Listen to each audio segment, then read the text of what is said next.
புதிதாக மாற்றம் செய்யப்பட்டிருக்கக்கூடிய குற்றவியல் சட்டங்கள்ல எஃப்ஐஆர் குறித்து என்ன சொல்லியிருக்காங்க அப்படிங்கிறத இன்றைய காணொலியை பார்க்கலாம். எஃப்ஐஆர் அப்படிங்கிறது என்ன அப்படின்னா முதல் தகவல் அறிக்கை அப்படின்னு சொல்லலாம். அதாவது இந்த சட்டம், அதாவது BNSS வர்றதுக்கு முன்னாடி என்ன மாதிரியான சட்டங்கள் இருந்துச்சு அப்படின்னா CPC, அதாவது குற்றவியல் நடைமுறை சட்டம், கிரிமினல் ப்ரொசீஜர் கோடு. அதில் என்ன சொல்லியிருக்காங்க, எத்தனாவது பிரிவில் இந்த எஃப்ஐஆரை பற்றி சொல்லியிருக்காங்க அப்படின்னா பிரிவு 154 வந்து இதை பற்றி சொல்லியிருக்காங்க. BNSSல வந்து 173வது பிரிவு வந்து இது குறித்து விளக்கியிருக்காங்க. இந்த எஃப்ஐஆர் அப்படிங்கிறது என்ன அப்படின்னா புலன் கொள்ளக்கூடிய குற்றங்களுக்கு வந்து போலீஸார் வந்து எஃப்ஐஆர் பதிவு பண்ணுவாங்க. எஃப்ஐஆர் அப்படிங்கிறது முதல் தகவல் அறிக்கை அப்படின்னு நான் முன்னாடியே சொல்லிட்டேன். சரி, இதில் எத்தனை உட்பிரிவுகள் இருக்குது அப்படின்னா 4 உட்பிரிவுகள் இந்த பிரிவின் கீழே இருக்குது. அதை பற்றி தெளிவாக நம்ம பார்க்கலாம். அதாவது முதலாவதாக என்ன சொல்கிறாங்க அப்படின்னா ஒரு குற்ற சம்பவம் நடக்குது அப்படின்னா அதுக்கு அருகிலேயே இருக்கக்கூடிய காவல் நிலையத்தில் தான் புகார் கொடுக்கணும் அப்படின்னு முன்பு இருந்துச்சு. ஆனால் இப்பொழுது எப்படி அப்படின்னா ஒரு குற்ற சம்பவம் நடக்குது அப்படின்னா பக்கத்தில் இருக்கக்கூடிய காவல் நிலையத்தில் கொடுக்கலாம், அந்த வரையறைக்குள்ளே வரக்கூடிய காவல் நிலையத்தில் தான் கொடுக்கணும் அப்படின்னா அவசியம் கிடையாது அப்படிங்கிற ஒரு விஷயத்தை சொல்லியிருக்காங்க. வாய்மொழி மூலமாக நம்ம புகார்களை கொடுக்கலாம் அப்படிங்கிற ஒரு விஷயத்தையும் சொல்லியிருக்காங்க. நம்ம வாய்மொழி மூலமாக சொல்லப்போது அங்கே இருக்கக்கூடிய காவலர்கள் வந்து அதை வந்து எழுதிப்பாங்க அப்படிங்கிற ஒரு விஷயத்த சொல்லியிருக்காங்க. எலக்ட்ரானிக்கல் கம்யூனிகேஷன் மூலமாகவும் நம்மளுடைய புகார்களை பதிவு செய்யலாம் அப்படின்னு சொல்லியிருக்காங்க. இந்த எலக்ட்ரானிக்கல் கம்யூனிகேஷன் மூலமாக நம்ம புகார் தெரிவிக்கும் பொழுது அந்த புகார் தெரிவித்த நபர் வந்து 3 நாட்களுக்குள்ள அந்த காவல் நிலையத்துக்கு போய் நான் தான் புகார் கொடுத்தேன் அப்படிங்கிற ஒரு செய்தியை சொல்லி அவர் வந்து அதில் கையெழுத்து போடணும் அப்படிங்கிற ஒரு விஷயத்தையும் இதில் சொல்லியிருக்காங்க. அடுத்ததான் என்ன சொல்ல வராங்க அப்படின்னா அதாவது பெண்களுக்கு எதிரான குற்றங்கள், இது வந்து IPC, அதாவது இப்போ மாற்றம் செய்யப்பட்டிருக்கக்கூடிய BNS, அதாவது பாரதிய நியாய சங்கீதால என்ன சொல்லியிருக்காங்க அப்படின்னா பிரிவுகள் சொல்லியிருக்காங்க.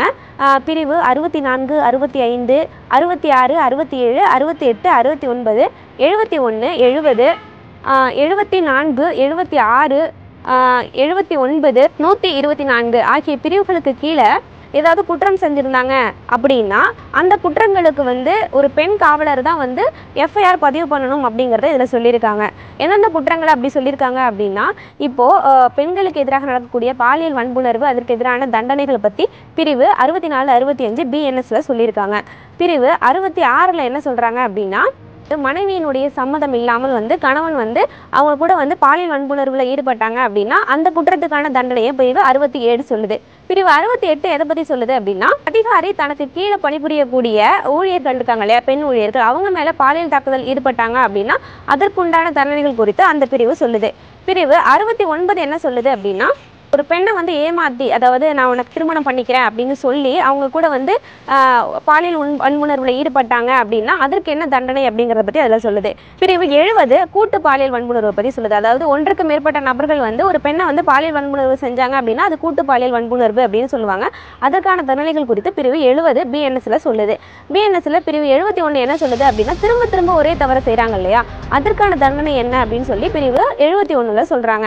74 to 79 என்ன சொல்கிறாங்க அப்படின்னா பெண்கள்கிட்ட குற்றமுறு, அதாவது அவங்கள வந்து ரேப் பண்ணணும் அப்படிங்கிற ஒரு உள்நோக்கத்தோட அவங்ககிட்ட பாலியல் சீண்டல்களில் ஈடுபடக்கூடியவங்களுக்கு என்ன தண்டனை அப்படிங்கிறத சொல்கிறாங்க. 124 வந்து ஆசிட் அட்டாக்கை பற்றி சொல்கிறாங்க.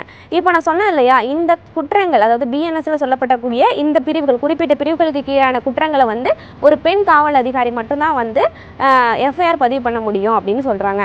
இப்போது இந்த மாதிரியான சூழ்நிலையில் இன்னொரு விஷயத்தையும் அதில் சொல்கிறாங்க.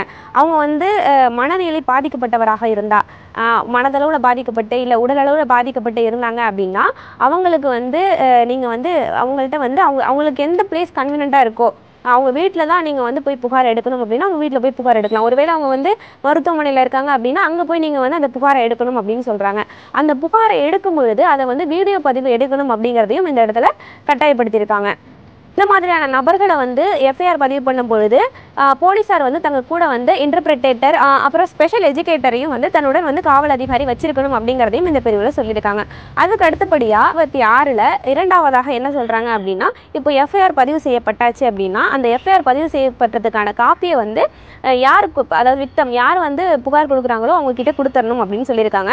அதனுடைய ஒரிஜினலில் வந்து அதனுடைய ஒரிஜினலில் அவர்கிட்ட வந்து ஒரு கையெழுத்து வாங்கிக்கணும் அப்படிங்கிறதையும் இதில் கட்டாயப்படுத்தியிருக்காங்க. அதுக்கு அடுத்தது மூன்றாவதாக என்ன சொல்கிறாங்க அப்படின்னா இப்போ ஒரு புகார் கொடுக்குறாங்க அப்படின்னா காவல் நிலையத்தில் வந்து அந்த புகாரை வாங்கிப்பாங்க. ஆனால் உடனே எஃப்ஐஆர் அப்படிங்கிறது பதிவு செய்யப்படாது. அந்த சமயங்களில் என்ன மாதிரியான பண்ணலாம் அப்படிங்கிறதுக்காக BNSSல என்ன சொல்லியிருக்காங்க அப்படின்னா, இப்போது அந்த கொடுக்கக்கூடிய அந்த புகார், அதாவது காக்னிசபிள் அஃபென்ஸ் வந்து 3 ஆண்டுகள் வரைக்கும் கொடுக்கக்கூடிய தண்டனைகளாக இருந்துச்சு அப்படின்னா, அதாவது BNSல சொல்லப்பட்டிருக்கக்கூடிய தண்டனைகளாக இருக்கக்கூடிய பட்சத்தில் அதுக்கு வந்து நீங்கள் உடனே எஃப்ஐஆர் போட வேண்டிய அவசியம் கிடையாது. ப்ரிலிமினரி எக்ஸாமினேஷன் வந்து ஒரு 14 நாட்களுக்கு நீங்கள் செய்யலாம் அப்படின்னு சொல்லியிருக்காங்க. அதாவது குற்றத்திற்கான முகாந்திரம் இருக்கா அப்படின்னு சொல்லி 14 நாட்கள் வந்து விசாரணை பண்ணலாம். 14 நாட்களுக்கு பிறகு கட்டாயமாக வந்து எஃப்ஐஆர் அப்படிங்கிறது பதிவு செய்யப்படணும்.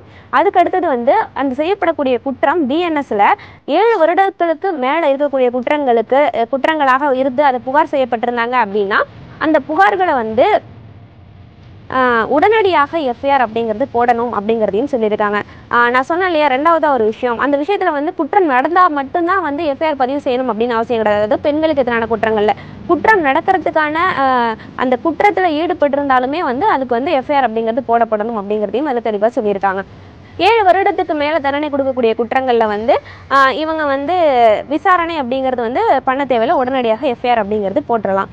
சரி, ஓகே. இப்போ 14 நாட்களுக்கு பிறகு வந்து 14 நாட்களுக்கு பிறகு தான் வந்து எஃப்ஐஆர் போடணும் இருக்கக்கூடிய சில சந்தர்ப்பங்களில் அவங்க வந்து அந்த முதல் நிலை, அதாவது குற்ற நோக்கம் இருக்கா அப்படின்னு சொல்லி விசாரணை பண்ணுறாங்க இல்லையா, இந்த விசாரணை பண்ணுறதுக்கு வந்து DSPக்கும் மேலே பவர் இருக்கக்கூடிய அதிகாரிகள்கிட்ட வந்து ஒப்புதல் வாங்கி தான் வந்து அதற்கு கீழே இருக்கக்கூடிய காவலர்கள் வந்து விசாரணை அப்படிங்கிறது பண்ணணும் அப்படிங்கிறத இந்த சட்டத்தில் தெளிவாக சொல்லியிருக்காங்க.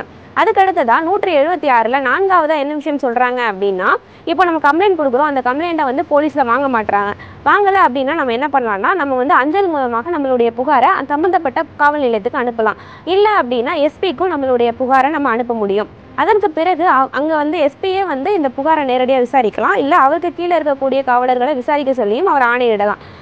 அப்பயுமே வந்து இந்த புகாரை விசாரிக்கல அப்படிங்கிற பட்சத்தில் என்ன பண்ணலாம் அப்படின்னா, நம்ம வந்து அஞ்சல் மூலமாக வந்து மெஜிஸ்ட்ரேட்டுக்கு நம்மளுடைய புகாரை தெரியப்படுத்தலாம் அப்படிங்கிறத இந்த செக்ஷனில் சொல்லியிருக்காங்க.